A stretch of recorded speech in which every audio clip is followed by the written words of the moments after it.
Hi, I'm Daniel, and this is my older brother, Hamza. I am going to be teaching him how to fold an origami bird. The reason I chose this was because it's really simple and it's quick. The three conditioning techniques I'm going to use are positive reinforcement, negative reinforcement, and observational learning. I'm using positive reinforcement by giving him food every time he does it right. But every time he does it wrong, I spray him with water.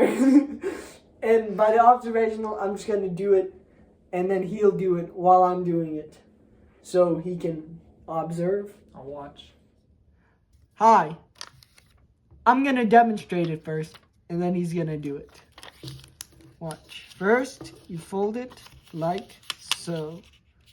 Fold into a triangle. Then, after it's folded, unfold it. Then fold it like a kite. Like a kite. Inward. Like a kite.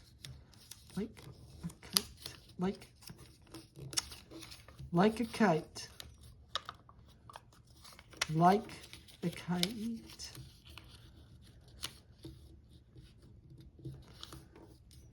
And then after you fold it like a kite, fold it like a kite again, inward, more.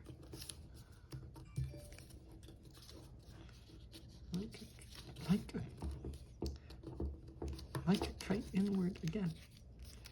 And after you do this, you have this, fold it to the back, like so, just like so.